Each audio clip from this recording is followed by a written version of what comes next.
Hey guys, Kat here and welcome to another video. Today we are going to be talking about how I photograph books. So you might have already seen a video like this, but I thought I would go into depth because not everyone does that, and I know when you're first starting out it can be a little overwhelming and working out a best process. So let's get started, but first, if you haven't already, please subscribe to my channel, and if you like this video, give it a thumbs up. It all helps me out. So let's get started. First off, I am going to go choose the books that I actually want to list. So these two rows of three, most of them haven't been listed. This top shelf has, and some in this shelf down here have. But the rest of them haven't actually been listed yet. I'm just trying to sort them out into different genres. I've kind of just got a whole lot of really old books here. I've kind of got them separate. Then I've got, some wildlife and gardening books up here. And then down here, I've got all the novels. And on the other side of this is all the novels. But today we are going to be listing this shelf. So these first two rows have already been listed. I did them yesterday. So I've got the two rows of each on each shelf, and you can't see it, but it's on the other side. I've got the numbers already done on them. So that's how I kind of list on these big shelves. I number the shelves, then I number each book, just because I've got two rows of them, because I am in limited space. I just find that easiest. So we're going to start on shelf 18, and we're going to start by listing these books and these books down here. So I've kept these ones all separate because unfortunately they did come from a home where they smoke, and I've aired them out as much as I can, but they are still a little bit smoky. So I've decided to keep them separate. So shelf 16, 17 and soon to be 18 will all have the smoky ones on them. So I will pick up these books and move them to my photography station. Okay, so this is my photography station. I'll go over it a bit in a sec, but first thing I do is I put a few books that I want to list here, and then I sort them into good and acceptable. They're the only two ways that I list books. Yeah, honestly, if they're used books, they're only going to really be in those two categories. And if they are really good, then just bonus. So if it's quite damaged, like here and here, it's probably a bit hard to see on the camera, I put it down as acceptable. These two chopper books I'm going to put up together, so they're going to go acceptable as well. Just because, like, I don't know if you can see, but the pages are a little bit bumpy. But I'll put them separately just because they're going to be a bundle. So acceptable. Most of these are probably acceptable. This one's a hardcover, so I'm going to put that separate, just so I don't accidentally list it as paperback. Acceptable. This one I'm going to say is actually good. So let's see if I can make some room. I'm always a bit of a mess. All right, acceptable, good, probably acceptable, good, and good. Now these JD Robb ones, I'm actually going to look up and see if they are in any series. And if they are in a series, I usually only put them together if it's like, say, number 1 and 2 or 2 and 3. If I have a 1 and a 3, sometimes I'll put them together, but often I'll just sell them separately or list them separately. I just find that way works better for me. So I'm going to look these ones up, but that's basically how I do this to start with. So I'll go good, acceptable, acceptable bundle, and then a hard cover instead of a paperback. Then next we come over here. So this is my little photography studio. This kind of core flute, I actually got the idea from Burnout, Mel. So if you haven't checked out her channel, definitely go do that. But I'll just try and find the tag. Whoops. Oh, here it is. Okay, so it is core flute. So this one is just a smallish one, 900 600 by 3 millimeters. This one up here, it actually goes almost to the floor, is a much bigger one. I used that one when I photograph clothes, but I actually photograph clothes in a different way now. I'll show you that in another video. But basically I've got two of those. One is the kind of the backdrop, one of them for on the table. And this stuff is really good because, well, one, I can flip it over and use both sides. Alright. And two, you can see like it's a bit dirty. I don't know if the camera is picking that up. Like there's some bits of fluff and stuff on it. But I just use these Dettol wipes, or sometimes just a wet cloth, to wipe it down, and it is white and it's as good as new. So I find this works really, really well for the books. Super simple and all of that. Now you can see the big window here, which helps with the lighting, but I am kind of in the garage and I'm like, you can kind of see the other house is right there. So I don't always get that much light in here, which kind of sucks, but today actually isn't too bad. But you can see I've also got these two round lights. These are just the little ones from Kmart. You just plug them in. They've got like a little USB. I've got one actually plugged into my computer. The other one I've plugged in. But you can actually make them brighter, lighter, brighter or darker. And then you can also change the color balance, white balance. So you can kind of see it goes more orangey yellow, really blue toned. And then this is kind of the one I use, which I kind of think of it as just like a normal white balance. So that's really cool that you can do that. I've got it on the brightest, but if you didn't need as much light, you can turn that brightness down. So that's kind of how I have them set up. I've also got these from Kmart if I need a little bit extra light. They're actually from the camping section, and they actually work really good because you can just kind of stand them up. Stand them up anywhere you want if you need a little bit extra light. Sometimes I put one out in front if I just need a little bit extra on a dark day, or you can actually stick them to your walls or wherever you want. I think they were only $2 and they came with the batteries. So honestly, really, really good deal. I've got like 3 of those because I also use them sometimes just to like get the books, because you can sell, it's pretty dark down there. So sometimes I use them just so when I'm looking for a book, so I can actually see what I'm looking for. Then the next thing is I use a whiteboard. So condition, I just write these on it. So condition, format, SKU. Sometimes I also write post, so whether it needs to go in a medium or a large postage bag. The default is always a small bag, so if it's going in a small, I don't worry about it. Condition, so we're actually going to list the acceptable ones first, so I'll change that. Format is paperback, and the SKU I also need to change because we are finished with shelf 17.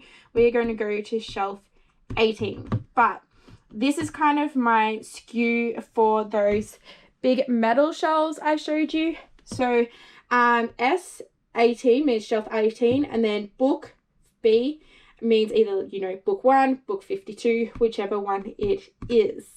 So that's kind of the first photo I take is one just like that.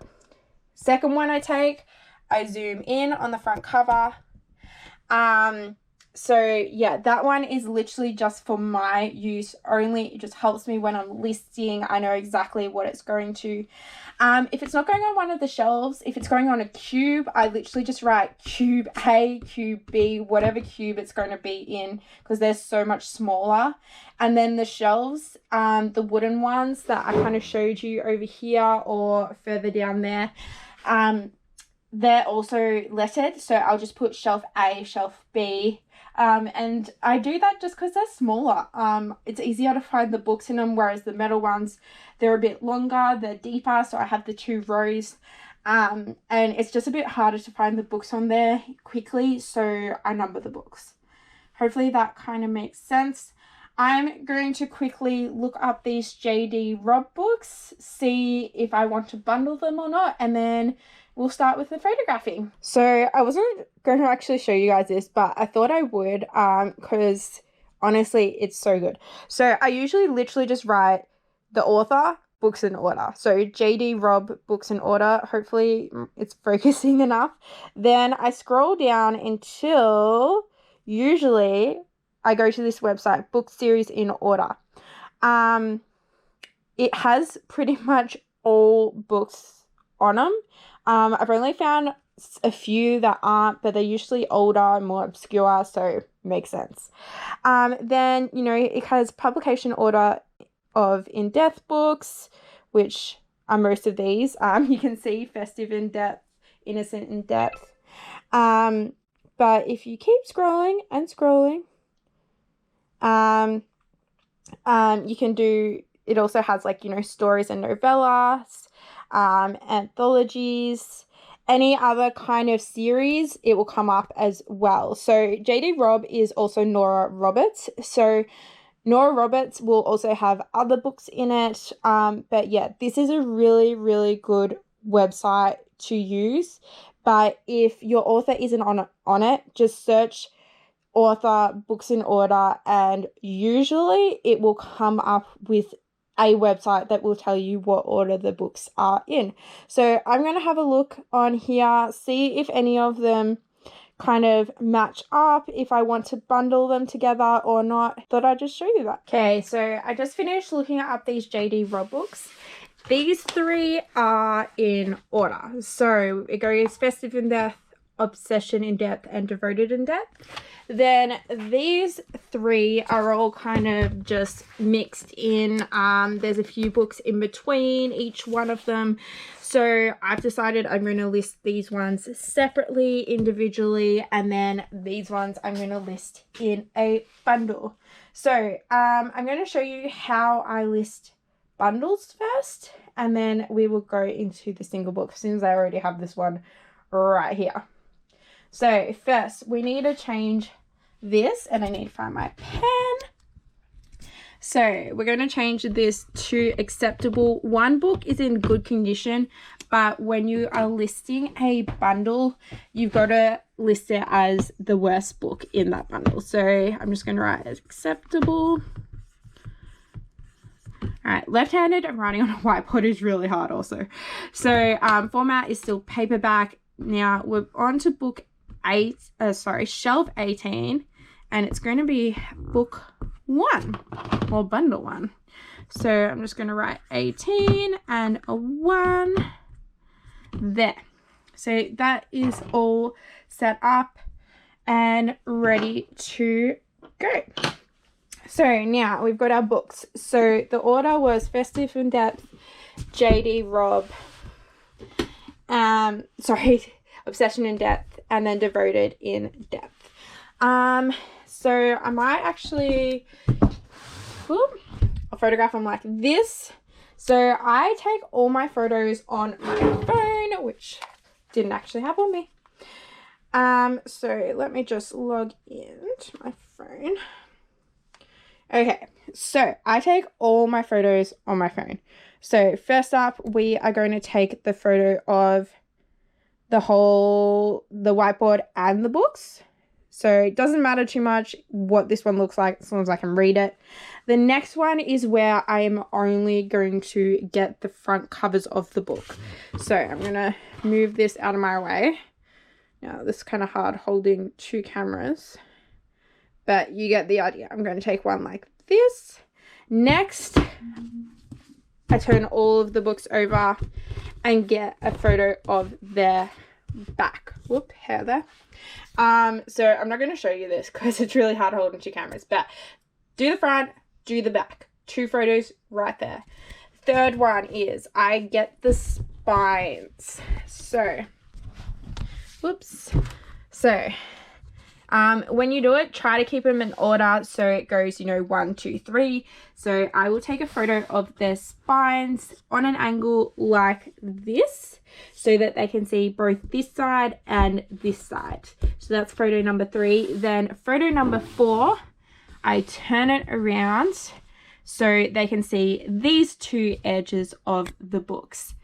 So this kind of just gives them a good idea of what each side of the books look like.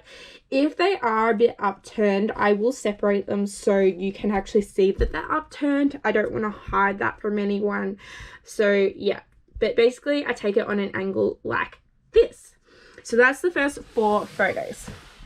Then next photo I take is going to be of the, well, first of all, if there's any writing on this page, I will take a photo of this page, but hopefully there isn't any writing there. But sometimes people put their name, they put an inscription, or they might put an inscription there. So just check for that.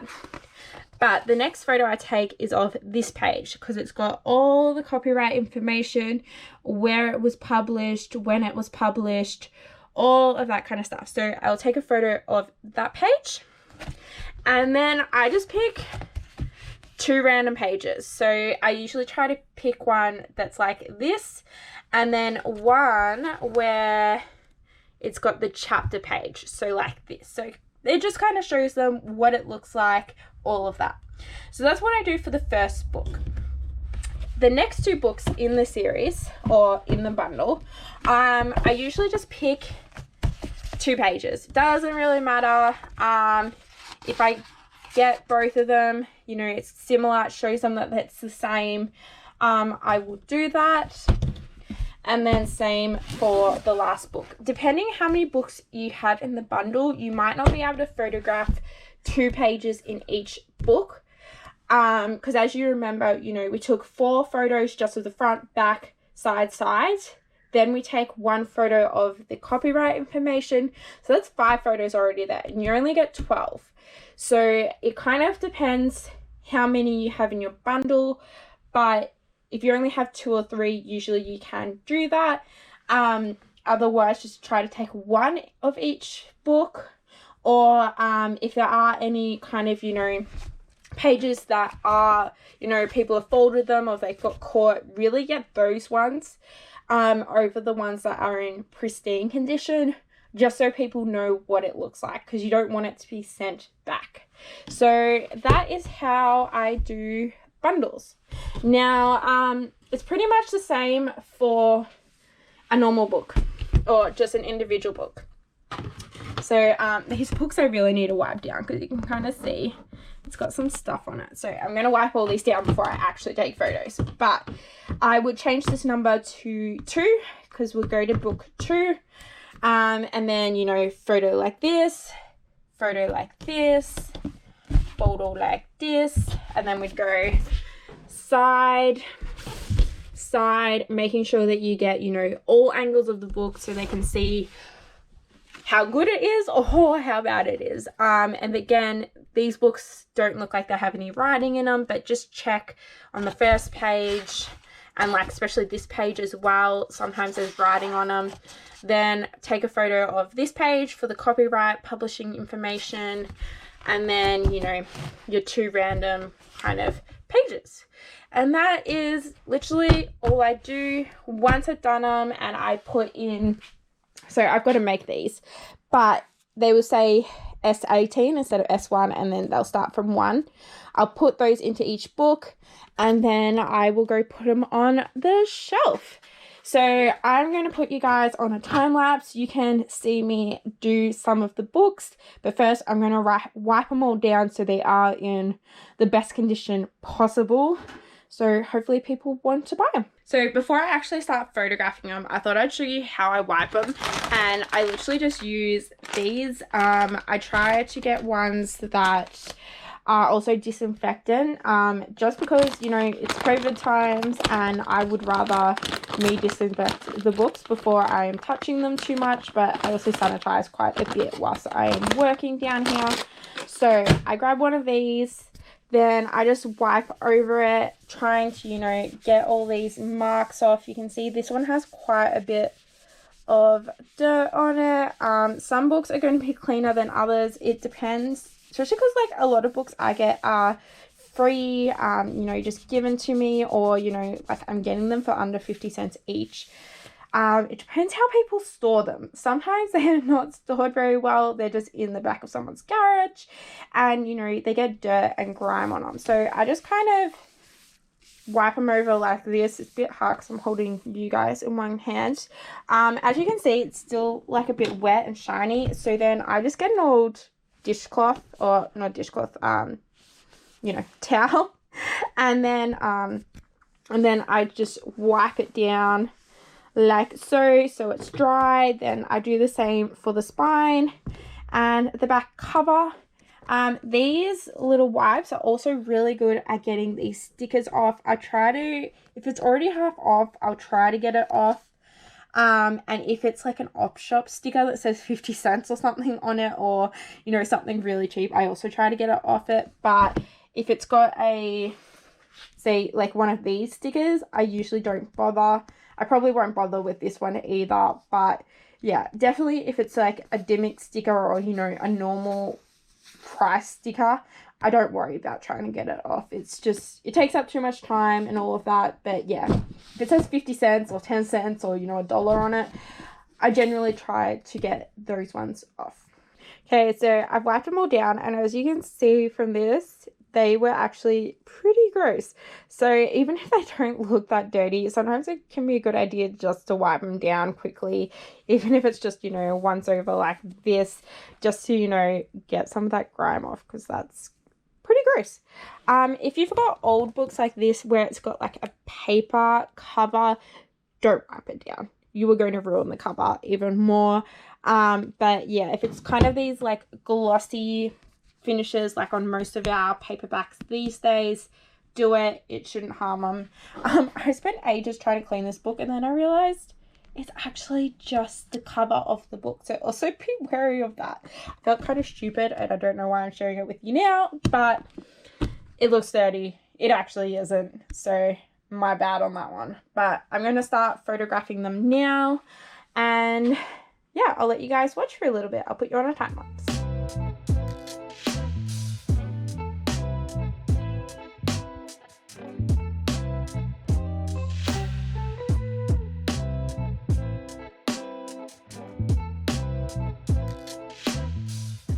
So I just finished photographing 4 books. It was literally 5 seconds for you guys because I warped it up, but it really only took me like 1 minute per book, if that.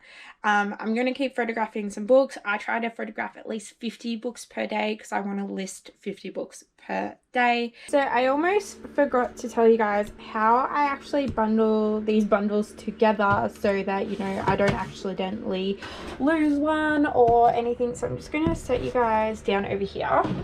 So first I put in the little note saying, so this is book 10, shelf 18, or I guess in this case bundle 10.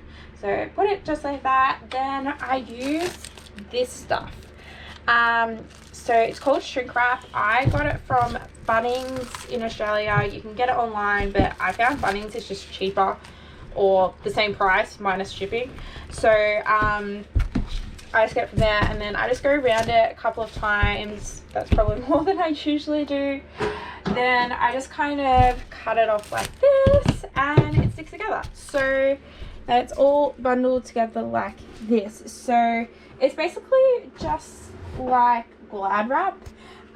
So here's one that I haven't actually opened yet. So it's called Wrap and Move Mini Shrink Wrap. This is the 100 millimeters by 250 millimeters. And yeah, you just get it kind of where your moving supplies are. So this is just one that I put on the handle. The first one you buy, you need to buy the one with the handle, but I just get the refills now because I already have it.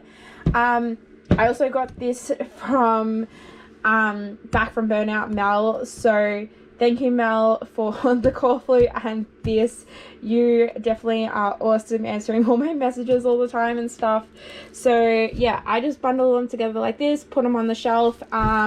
Then nothing gets lost. I make sure I've got the white one, and yeah, hopefully that helps you guys. If you have any questions about how I photograph books, just comment below and I will answer as quickly as I can. I'll see you guys on the next video.